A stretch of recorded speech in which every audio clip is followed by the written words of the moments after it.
Hey, shop gals and guys out there. It is time for another Shop Gal CEO Diary. Last time, which was maybe a while ago, um, May was the last one. I introduced you to the work that I will be doing that I am embarking on. I introduced you to tattoo as an inheritance and remembrance, repair, and revolution in a neo-colonial world. My actual living dissertation that I will be working on through Black Tattoo Anthology as I write this book, um, cultural stewardship the cultural stewardship playbook. There will be more about that on the blog, so make sure that you click through and subscribe to my Substack. I give you my abstract in the last post. I give you why we ink in the last post. I give you the central research inquiry that pretty much anchors everything that I will be doing going forward, as well as what I will be examining in the phenomenon of what I call tattoo hunger and absence. So, there's a lot going on there. I also introduced you, if you skipped over to Tattoo Rants, Raves, and Rituals after that post, then you will see that the last podcast were over there, and it was introducing you to some of the cultural stewards that we worked with for Black Tattoo Culture Con uh, 1.0, or the inaugural. Let's say the inaugural 1.0. We're on our way to BTC C 2.0. And I'm very excited because I get to deepen my work within tattoo, and merging more with tattoo and academia is something that a lot of Black tattoo artists are not doing. And if they are, we're doing it kind of in hiding. I'm trying to be as loud and as proud and as boisterous, and here I am, and here we are as possible. So if you enjoy these posts, you enjoy these dialogues, these conversations, these think pieces, if you enjoy the work in general, please share it. Tell somebody about it. Tell somebody about Black Tattoo Anthology and what we got going on over there. Tell somebody about me as a tattoo priestess and a brand maven, and what I have going on in general, including Black Tattoo Anthology. So, look, this particular episode that we are doing today, that you're going to listen to, is a conversation between me and my godmother. I'm very excited about this conversation because we were talking about apprenticeships, and in talking about apprenticeships, we were seeing some similarities in how people respond to traditional apprenticeships, both in African traditional religions, ATRs, and what they look like in traditional tattoo, and how people pretty much reject it, and what it looks like for that to be rooted in colonialism, like to be rooted in, excuse me, Eurocentric thought, which is wild. So we decided that before I give this next introduction of catalog from at Tattoo Rants, Raves, and Rituals, before I give that introduction of that catalog, I wanted to talk to a community elder. We're going to be doing this often, where we talk to community elders before we have certain topics introduced. So they'll be introduced by talking to a community elder, someone who does not tattoo, maybe not related to tattoo, possibly don't even get tattooed, but we can see the similarities in how these things show up in real world, like in other everyday life. And with that, really start to answer some questions, and deepening some knowledge about what that looks like to return to tradition, because I think it's also imperative to define that, to define what that means to return to traditions. Like, whose traditions are we returning to? What do we have to unlearn? What do we have to decolonize? And what work does that, like, what does the work actually look like, right?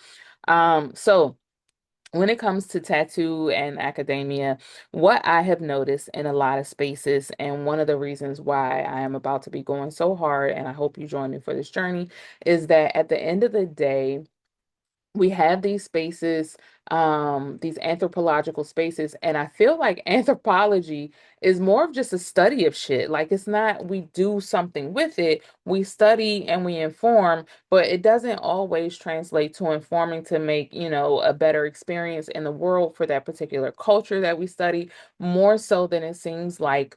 And I'm saying seems because I don't know the whole anthropology world. I'm an ethnohistorian.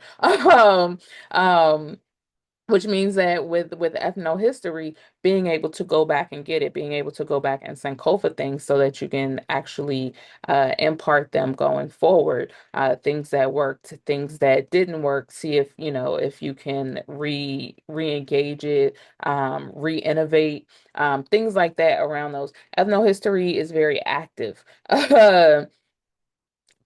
Anthropology feels more like we study these things because we're curious. It's like exotic porn to us.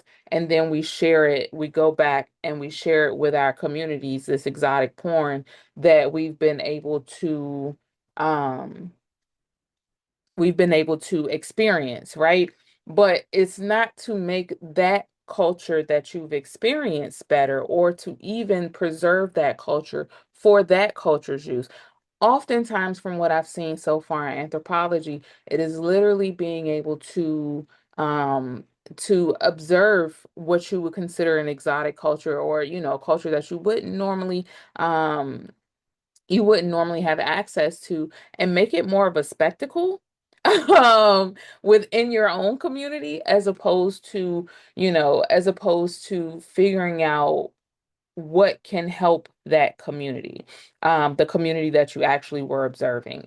So in that, one of my goals in terms of being a very active tattoo ethnohistorian is to actually spend more time learning about the processes and the culture, that Black tattoo culture awakens from, that that it's almost being returned back to, and to do my part in helping to return that culture back to where it was pre-colonialism, right? To return back to practices that we had. Like I'm learning a lot about how practices in Yoruba land, and and in Igbo culture, and Benin and such, have been outlawed. So there's no boundary around like Western tattoo, right? And that mindset around Western tattoo. But there's big boundary around indigenous and cultural tattooing. I find that wild and interesting. But there's lots of fucking um there's lots of study of tattoo culture, from Africa, right? From the continent. Now, within that study, what I've also noticed is that most of the anthropologists who study these things aren't Black. And if they are, they aren't practitioners. So it makes it very hard to elevate and position tattoo and return it back to its culture when, one, most of the people who are actually studying the culture, who are unearthing it, aren't us. And then two, they're not us and they're not practitioners. Some of them don't even get, most people, a lot of these people don't even get tattoos, right? It's literally, and for a lot of people, for a lot of experience, it literally becomes more of like colonial porn. And I say that because we don't necessarily, or we haven't necessarily looked at things from more of like an exotic eye, if you will, until colonialism. Then it was like, ooh, shiny, ooh, I want that to be, ooh, I like that. As opposed to pre-colonialism where, things were shared, or you just respected it as that is that space, that is for that culture, that is for that tribe, X, Y, and Z. We have our own shit over here. So with that, we are deep diving, as I write my book, Cultural Stewardship Playbook, which the Cultural Stewardship Playbook is, in fact, a what's the word I'm looking for? It is it's a guide. That's the word I'm looking for. It's a guide, for people who are interested in Black tattoo culture, both who are interested as purveyors and who are interested as practitioners specifically, or especially if you wish to be a practitioner. What does it look like to hold space for the culture? And we always say like for the culture, and it's a very vague saying these days. When we say for the culture, we used to say it for Black culture, but even Black culture is not a monolith. So then you have to specify what type of culture within Black culture. For me, for when I say for the culture, I mean literally for Black people who are being called to tattoo, whether it is to actually tattoo or to experience tattoo. They may not know why, and it's bringing everything from the feel good into the frontal lobe so that we can better examine and better discern what works for us and what doesn't, both individually and as a collective, right? So that's where this is. And with that, we are going to take a lot of time, um, just building one, the Black Tattoo Anthology catalog, and then two, being able to, what's the word I'm looking for?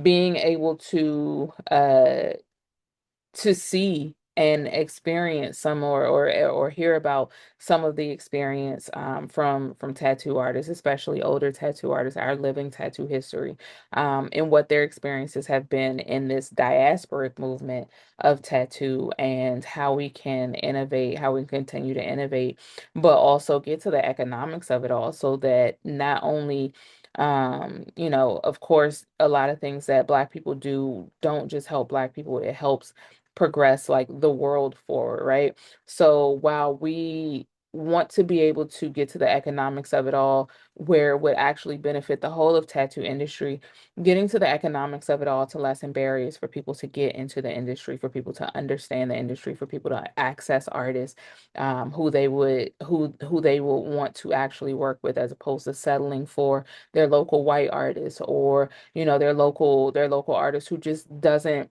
they don't get whatever you are actually trying to come to the table with. They don't get you because they don't get your culture. And a lot of times they don't fucking care. So there's that. So this is that. In this upcoming what am I trying to say? In this upcoming conversation with Maia, we are talking about apprenticeships, and we are talking about apprenticeships as it pertains to ego and mindset, right? Um, yeah, yeah, that's what we're talking about. There will be a whole, um, I want to say, I think it's like eight or nine episodes again of talking to Black tattoo artists, and their experiences with apprenticeships, their thoughts around apprenticeships. There's a big conversation in the community right now. Should apprenticeships be paid? Why do we need apprenticeships when we have YouTube? Things like that. And one part of my cultural stewardship is making sure the culture of traditional apprenticeships isn't lost. Not just the culture of traditional apprenticeships as it relates to tattoo, as a worldwide kind of industry, but specifically what cultural or traditional apprenticeships do and why they are important to Black culture, especially if you are coming into the industry as a tattoo artist. Like, there are so many life lessons, there are so many proverbs, there are so many things that you learn in shaping your character in terms of tattoo, as opposed to just, I don't know, just tattooing, right? And when it comes to being Black culture, we are very much a communal people. We are very much a tribe mind people. As much as a lot of people want to reject it, like that is us. It is really in our DNA, and that includes how we learn, right? That includes, staying at people's houses, being up all types of hours, learning through osmosis. hmm Um, these are things that are coming up in this conversation, so I'm not going to hold you. I'm going to say that you want to actually tune into this conversation. If you have questions, comments, concerns, please make sure that you leave them in the comment sections from wherever you are listening. You can message us at Black Tattoo Anthology. You can subscribe to my Substack. Ipu Kawaii is my name on all platforms. You can actually like I'm a real person, so you can really pull up and we can really have these discussions. So just because it is presented to you digital does not mean that it has to stay digital and we have to stay far apart. Part of the reasons of these discussions are so that we come closer together. So with that, without further ado, let us talk to Oloye Iyeshade Ajala about tattoo apprenticeships and traditional tattoo or traditional apprenticeship culture just across the board. Let's get into it.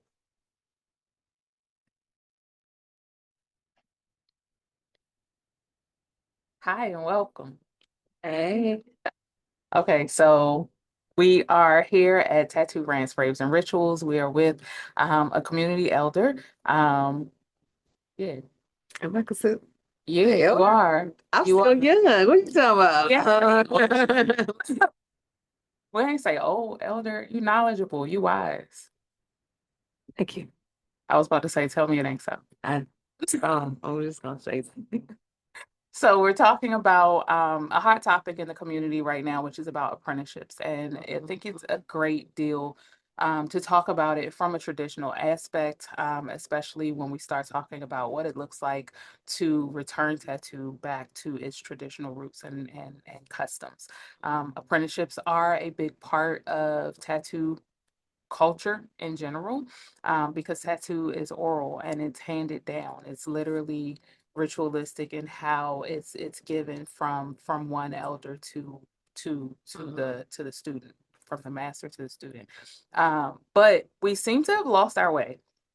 We seem to have lost our way in what apprenticeships are, in this new era, this digital age, this microwave society, and what that looks like to actually dedicate yourself to your craft and what it is that you're learning. So, today we are talking the series actually we are talking a lot about apprenticeships, from an African and a diasporic perspective, how they serve us, what can be updated, what we may have lost, and what's important there. So we're just going to go through a few questions and we're just going to let this conversation flow. Before that though, I'm going to let my godmama, I'm going to let Ia introduce herself. Hey, y'all. I'm Ia Sade, Aloye, Amuri Wa for Ya, Awo Sade Oyawumi, Ifa Wemi Dao Shunike, um, oh my God, what's my other one? Egg Boomy and OJ, OJ Yemi, Ajala. Yes, I have a lot of names. I have a lot of initiations, and also Yaya and Doki and Genga. And so I am initiated in the rites of Oya, Oshun, Egbe, Egungun, um, Ifa, and uh, Siete Rayos and Palo.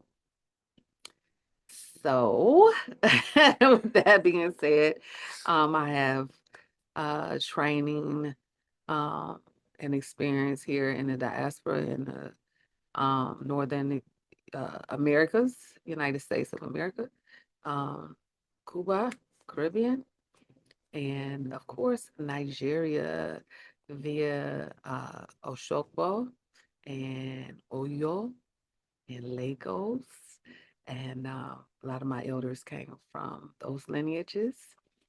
And my mission has always been to bridge the gap between traditions and the new world and the diaspora. It's very important that we always keep the roots very clear on where tradition comes from.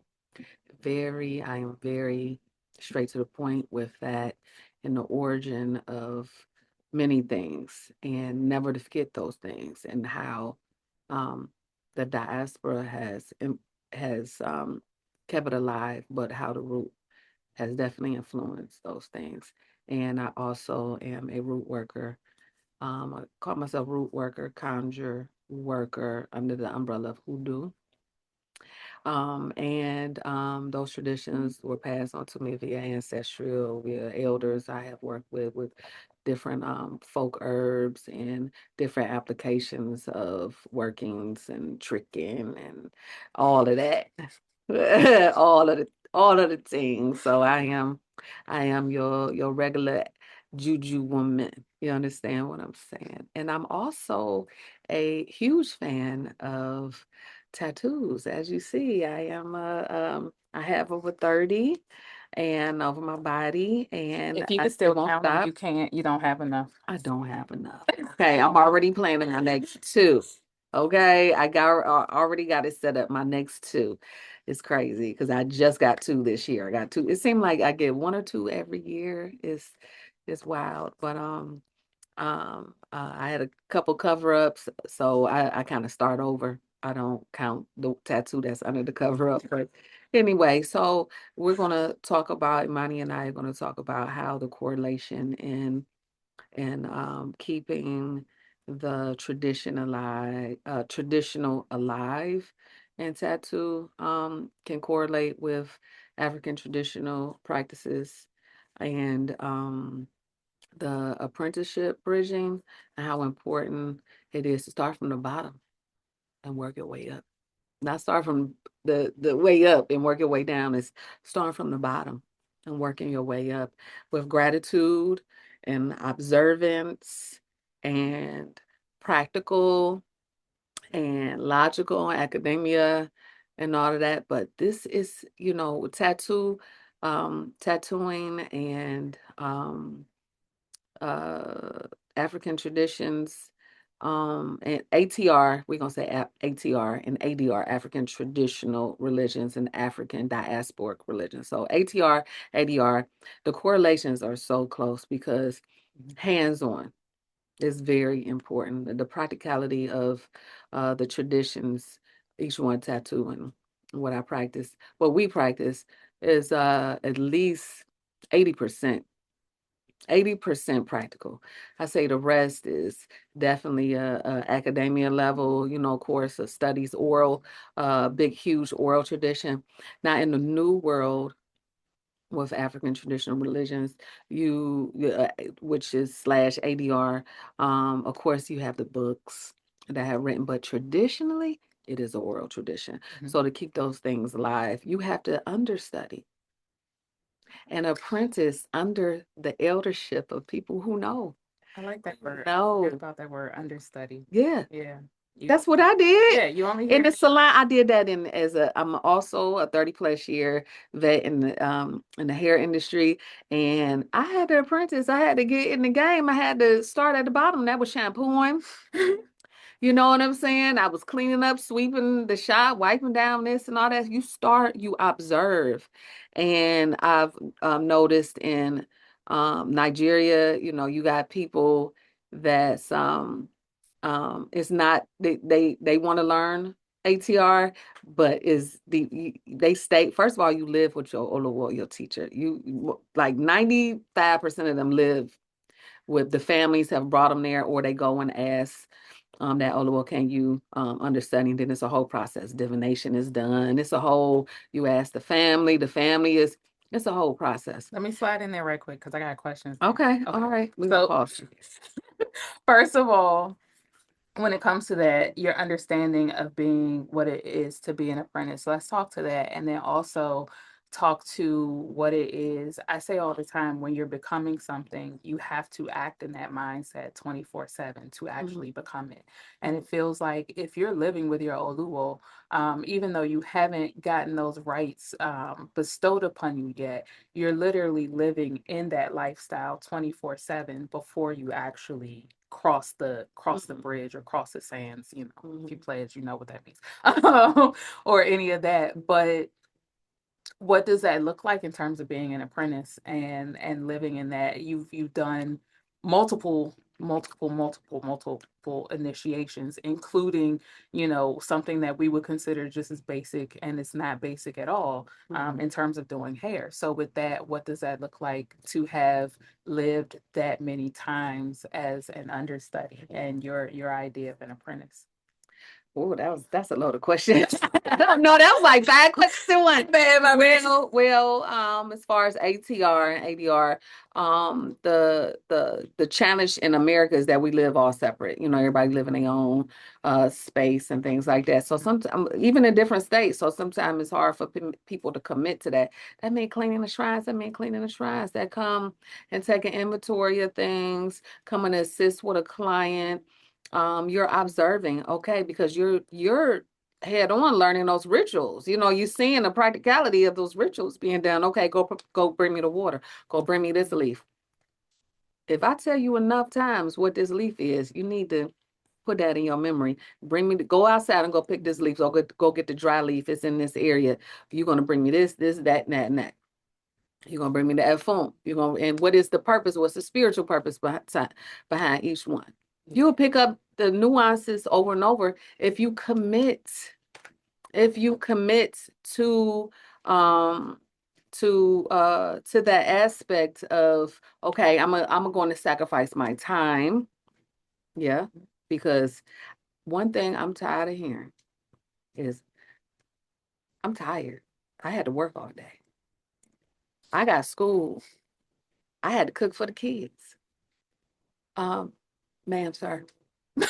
I was a single mother when I was getting into this. You know what I'm saying? Like, yeah, my kids was with me. I don't know what the hesitance is involving your children.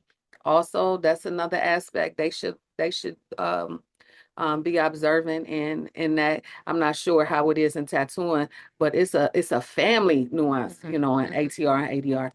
So they also will pick up those nuances, but as far as the apprenticeship, it's so many different levels. Like in Nigeria, you would you would live with your Oluwo, and what if he say go wash the clothes, that's what you're gonna do. Go to the market and go get all the stuff for dinner, whether it's rice or whatever.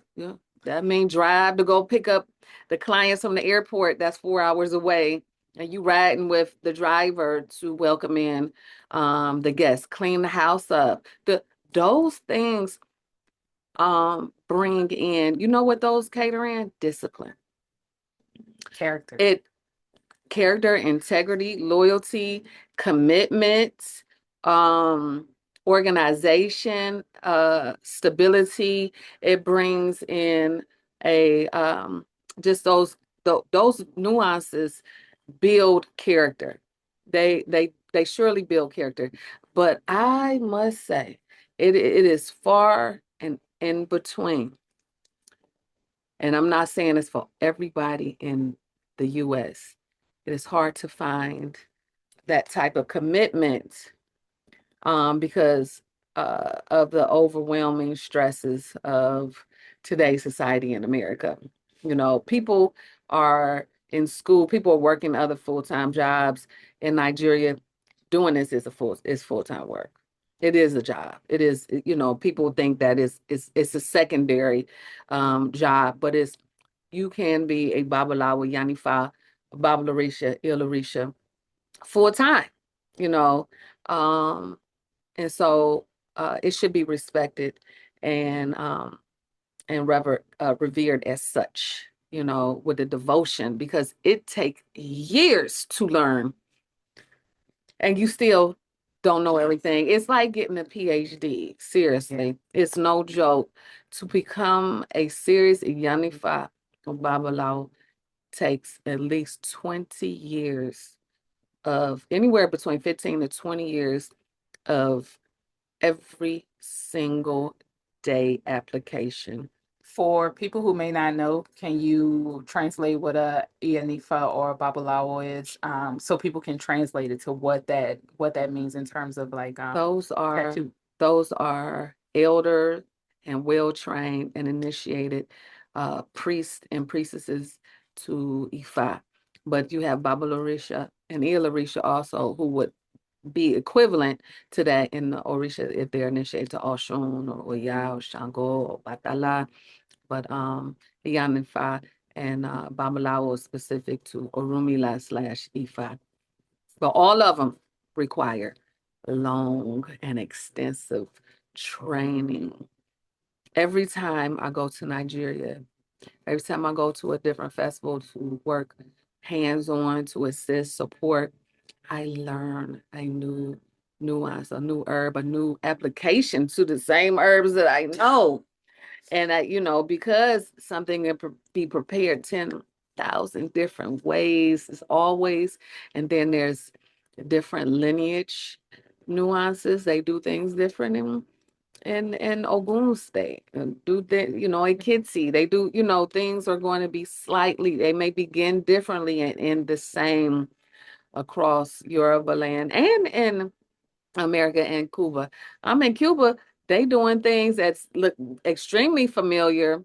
It like again, it started differently, but it surely ends the same. And you can see those same nuances, but slightly different. Like, oh, okay, I see how they do it here. And you're picking up those things along the way, whether you take it in because your lineage is different or not. It's the thing about experiencing those things and being well traveled, because you can't say what doesn't exist. You can't say that. So, apprenticeship is all inclusive to that. So with that, when it comes to that, geez, I had a loaded question again. I'm glad it unloaded Thank itself. God. With that, so in Western world, right? Yes, we do have things that we're doing real time. What what would you say to, like, you were able to still master doing hair. You're still able to master, you know, many parts of spirituality within yourself. What would you say to it if someone feels like they're called to something like tattoo? Because if you look at that even as a priesthood, if you're called to something like tattoo and they say, I don't have time, I'm working this job, I'm doing X, Y, Oh, and Z. that's not the person you want to have training under you, because you need the person to have a level of commitment. I, as a teacher, as an elder, as you say, can't be um overly zealous, is that the Mhm. word, for someone else Yeah. wanting. You can want all day, but if you're not going to be present, and I know. All right, y'all. Just so you guys know, the gates are open. The floodgates are open for You May Create Club. If you don't know what that is my private membership club where you can either learn to build a brand or you can learn to tattoo. Either which way, it is a club for creatives. It is a creative cult, so that way you can really, really deep dive, hyper focus, nerd out, geek out, whatever you want to do around your creativity. Let me show you what we outside with. So, first of all, you can just subscribe. With subscribing, you get our brand playbook, you get a curated 3-day marketing challenge, and you get to start to jumpstart feeling your brand feeling like home. We also have a $35 masterclass that you can attend, you can join. With this masterclass, it is 90 minutes, but you can get the fuck out of your own way. Okay. You can dish the chaos, you can embrace the magic, and you can market with purpose. This masterclass is specifically about marketing and about how to show up mindfully and how to show up authentically. It's only $35, and it's literally the gift that keeps on giving. So think of it as like a plant, right? When you buy a plant and you nourish it, it just keeps going year after year.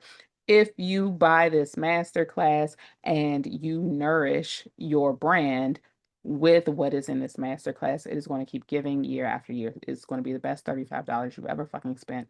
And I thank you for spending it with me so that I can help you with your master, with your anti brand.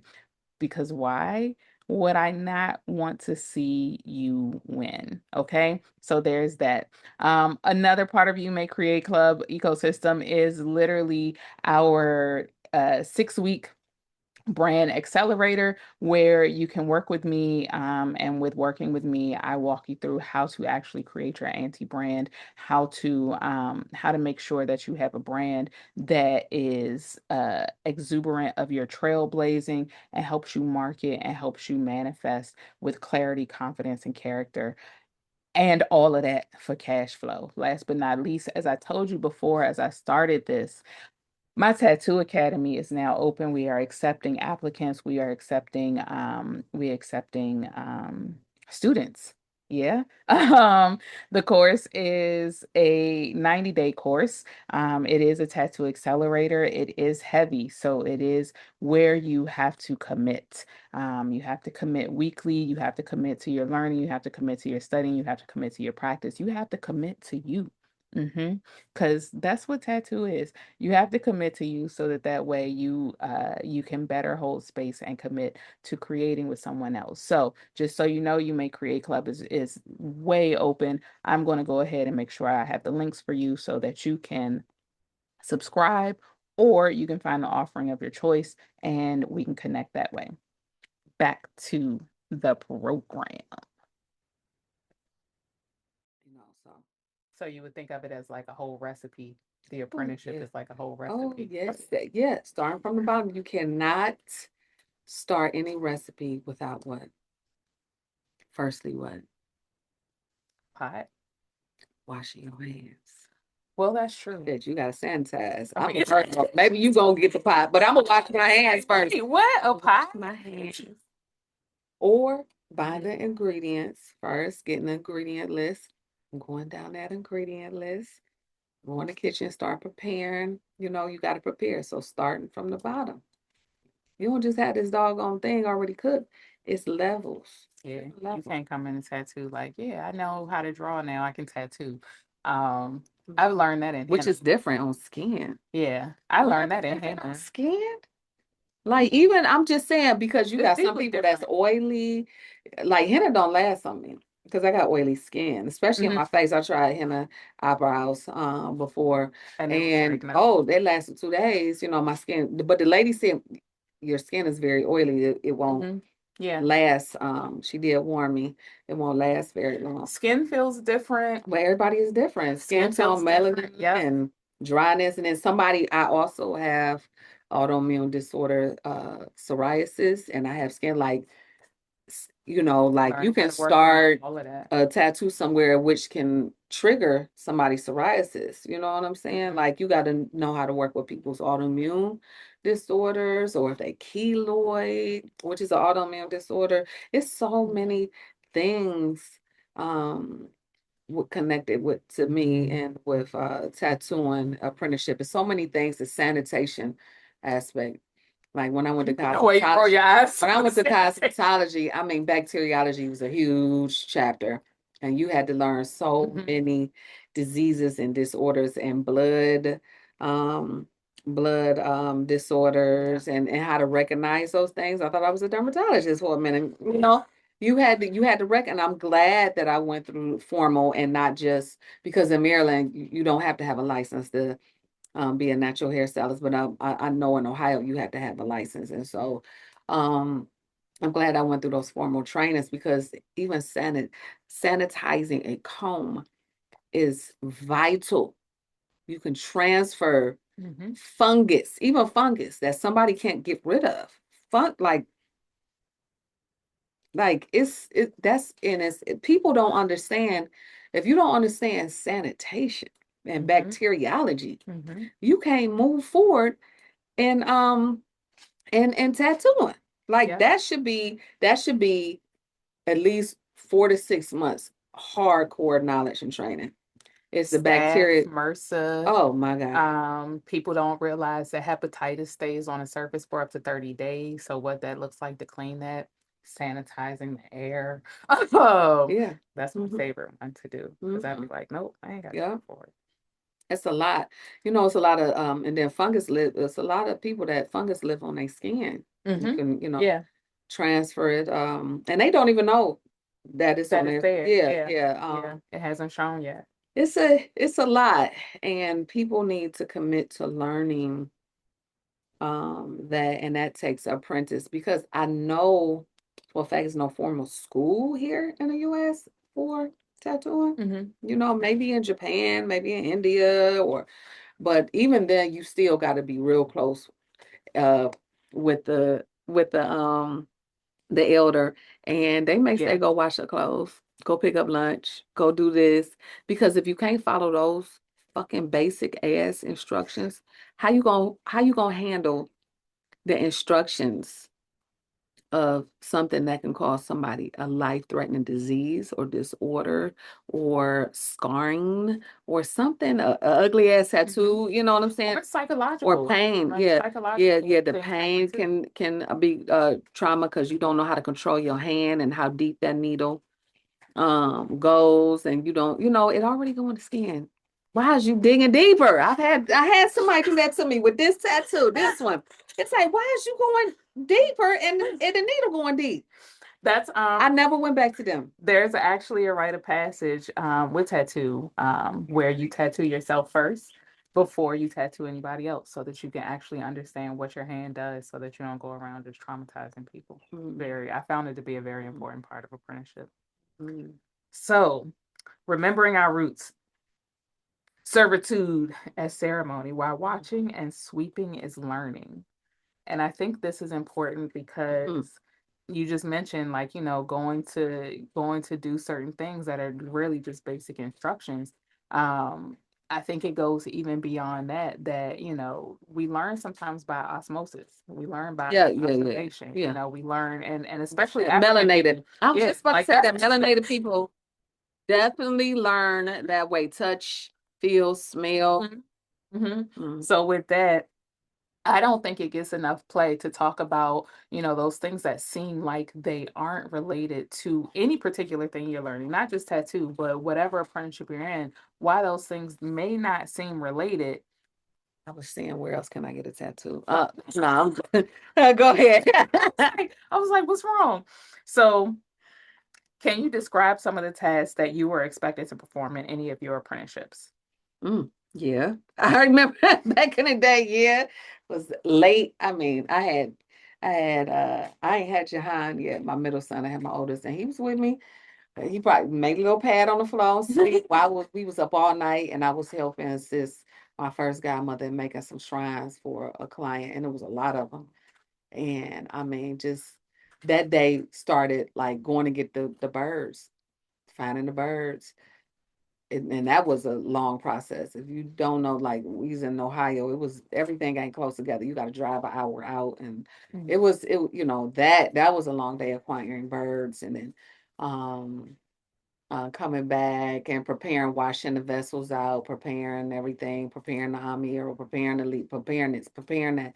That was a lot. Taking a break for lunch, sweeping up, cleaning up, wiping down stuff because mess up a lot of stuff preparing, and then boom, here goes the making of the shrines. We finished that. You got to clean up.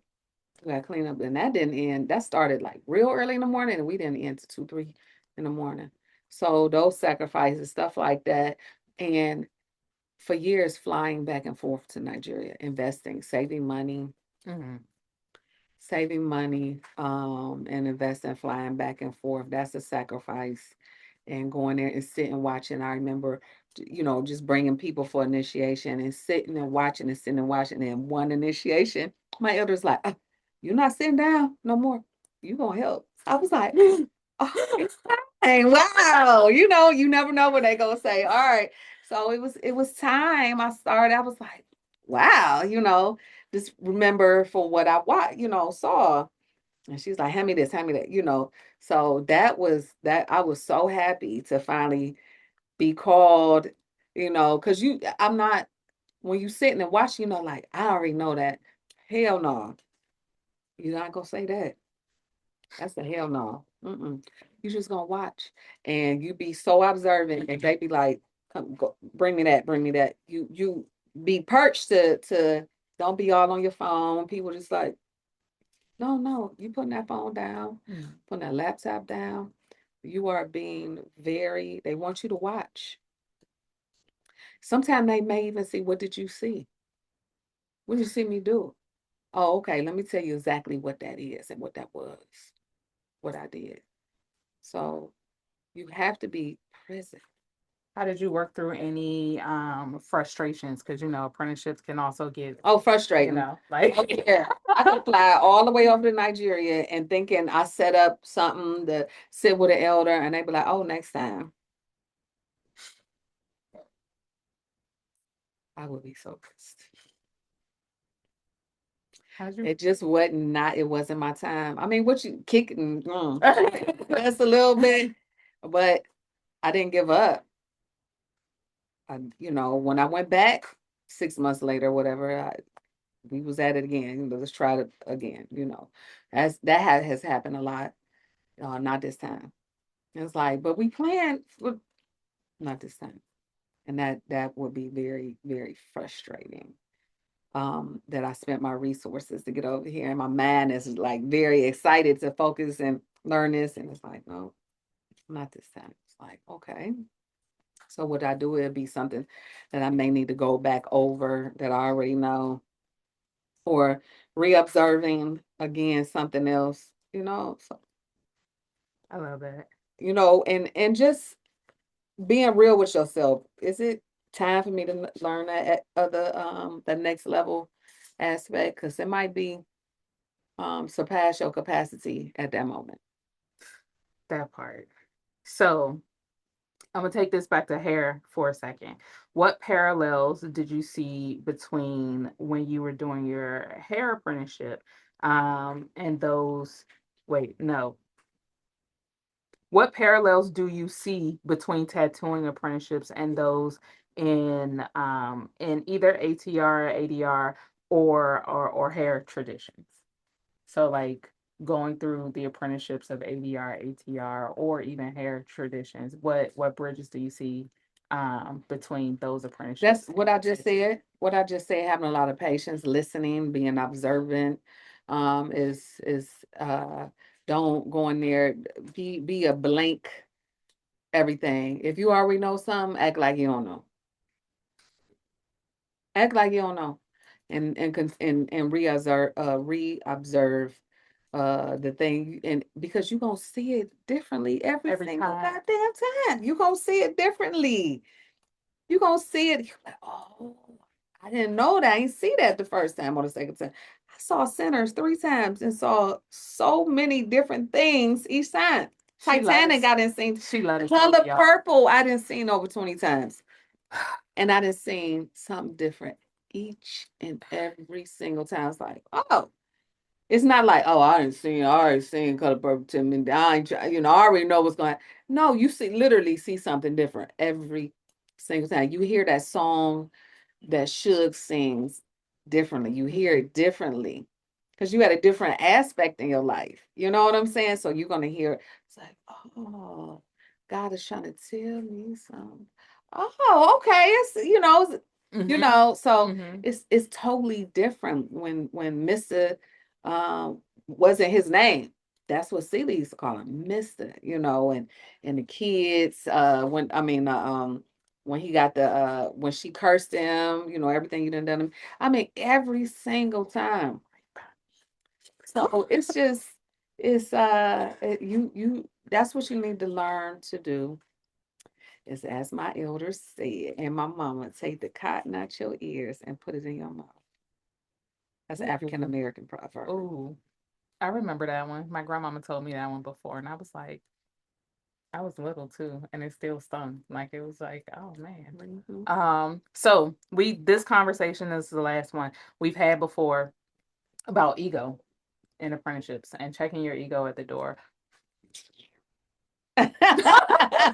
Like, It's too much. It's too much ego. let's talk about that, and especially for I'm dealing diaspora, with a couple because folks now. I already know that. I already know this. I can only learn in this type of capacity. Okay, if you know everything, you don't need me. You you don't need me. You.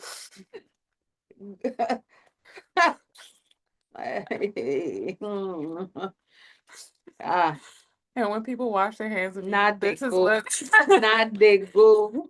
Okay. Mm-mm.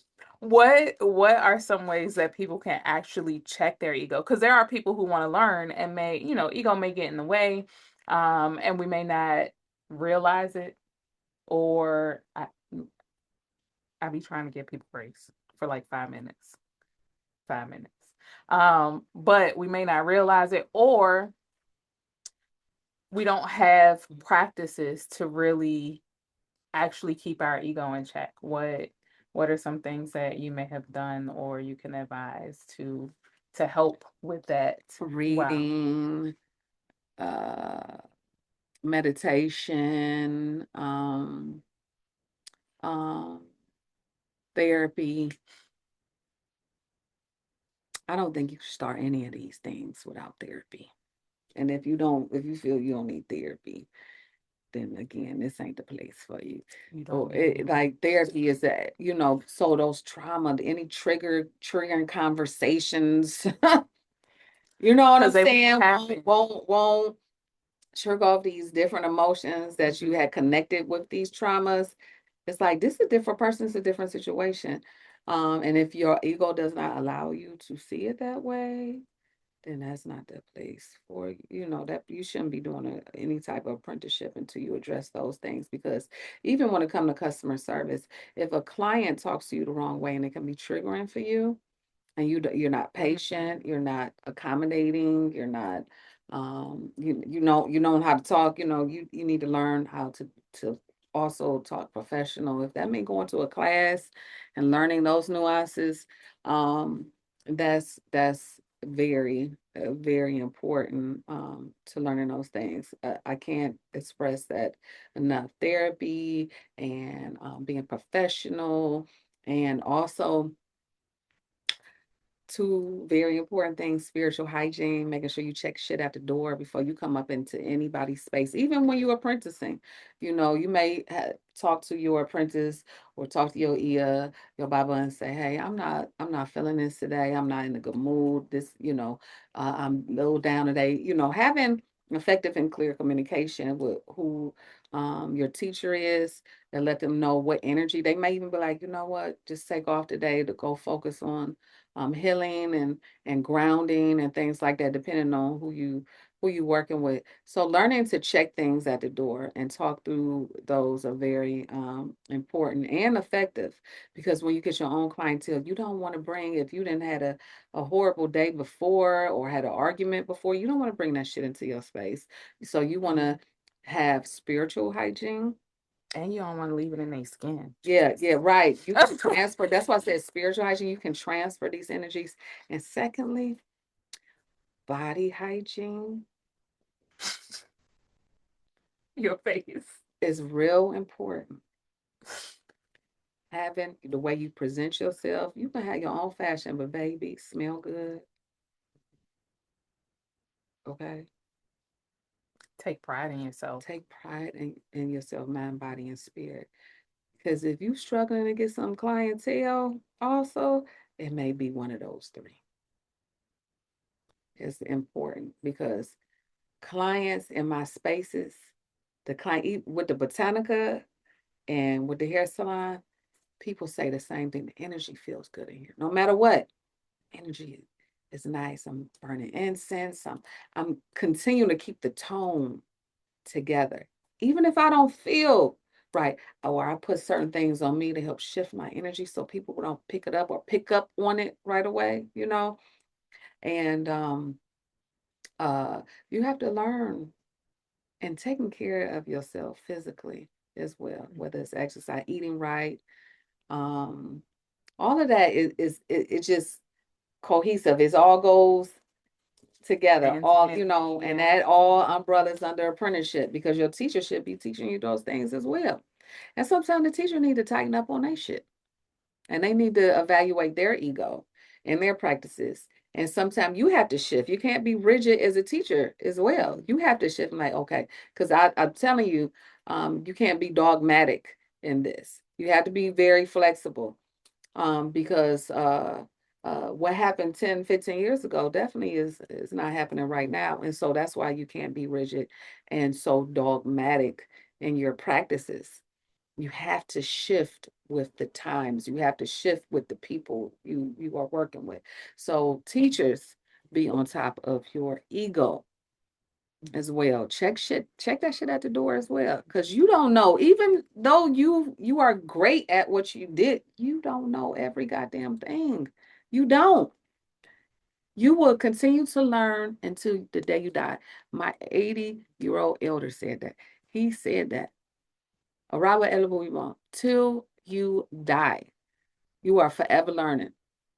You do not know every single thing. So continue to stay on top of don't ever get to this level and be complacent and say, I don't need to go to no more classes. No, you need continual education always. You need to continue to travel. You need to continue to expose yourself to different sceneries, people, places, and things so you can stay on top of your craft, whatever that Continue may to be. elevate yourself. Mm-hmm.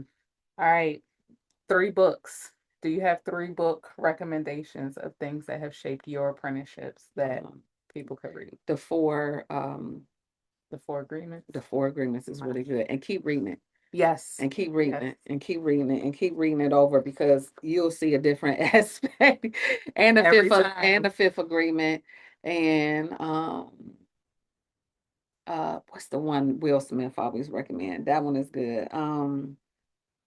Let's start with an A. I'm looking it up just in case. Okay. Gotta come back to me. Uh what is Girl, I should have had them books already ready. But those are my main ones. We can also, because I'm putting together, What's the name of that book? we have an Amazon, starts with an A. It didn't come up. I'm about to get it. The Alchemist? Yes. The Alchemist. Yeah. Yes. I'm like, my mind would have went Yeah. blank. The The Alchemist. Alchemist. I didn't know he recommended that book all the time. I've read it. I didn't know. Yeah. I didn't know Yeah. about it until he recommended it. Yeah. That one is is good. To keep revisiting that, who you are and building your character and your um and that's it. That's all I can think of right now, the top of my head. Okay. I did say the fifth element after the fourth element. Yeah. Yeah. The four elements. Yeah. Four agreements. The four. The fifth agreement is a good one too. I forgot all about that one. Mhm. I'm going to throw in the Celestine Prophecy. That Okay. book changed my life. You Yeah. gotta send me that one. Yeah. You want a copy or you want just the link to the book? Um, I mean, I don't have an oh, extra send copy, me. but you could read it. Yeah, send that to me. Okay. Yeah, I'll read Yeah. that. It's my favorite book. I read it literally like every 2 to 3 years. Like it's a prescription. So yeah, I think the Four Agreements I'm now at reading once a year, like it's a Mhm. prescription. Okay. Because Yeah, because you got to go, you'll see something different yeah, each time. You like, I think yeah, it I also do need to not judge people. I do need to not take things personal. You know what I'm saying? yeah, Because we always taking stuff personal. Yeah, you right. They may be going through their thing and they come back and they look different, so yeah, yeah. yeah. I read them. I think at every like when you, especially when you start to see your self shift, those life changing books Yeah, are worth yeah, it to go back to because yeah. then you can really check and weigh yourself. Hmm. Self accountability. So yeah, we'll be back for more in another conversation. Thanks for hanging out. She cute, y'all. She feels herself. All right, y'all. I hope you enjoyed that conversation. I really, really always love talking to my godmom. Like she's just medicine in human form and just always cussing and just yes. Anyway, be sure to check out Tattoo Rants, Raves, and Rituals as these episodes come down and get your tickets for Black Tattoo Culture Con. Come into the city if you're not in DC. And if you are in DC, meet me there, don't beat me there. Or beat me there, don't meet me there. However that goes, whatever. So yeah, so I hope you enjoyed the conversation. If you want to work with me while my tattoo books are closed, my tattoo wait list is always open, so you can always hop on that. You can also join Tattoo Academy. That is open. Tattoo Academy is a 90-day tattoo accelerator where you can learn the fine art of tattoo and cultural stewardship under my auspices. Uh, and if you wish, after that, you can move into a traditional tattoo apprenticeship. And then you can also check out my master class. If you are not into tattoo, but you find this work interesting, where you can apply a lot of what you learn here to what you do, or you want to build your brand, anti-branding and specializing or helping people build their anti-brand is my specialty beyond the chair. So hit me up. My masterclass is a 90-minute masterclass to help you get the fuck out of your way and to build a brand that feels like home, that you will be proud to actually mindfully market. And you can go forth, be great with confidence, clarity, and character for coin. So, all that said, and the class is only $35. Think of it as a tree. It is the gift that keeps on giving. So you pay $35. You apply the things, it gives. You apply the things again, it gives, and it grows some more. So the more you nurture your learning, the more that is going to help nurture your brand, and then your brand is going to turn around and nurture the fuck out of you. I hope that makes sense. I hope to see you on the other side. No matter which offering, I love to meet people. So be sure to reach out. Again, I Puke Hawaii everywhere on all platforms. IPUKEKAWAII or blacktattooanthology.com. All right, I'll talk to y'all soon. Janae, as always, I'm rooting for you. Gambate, ne?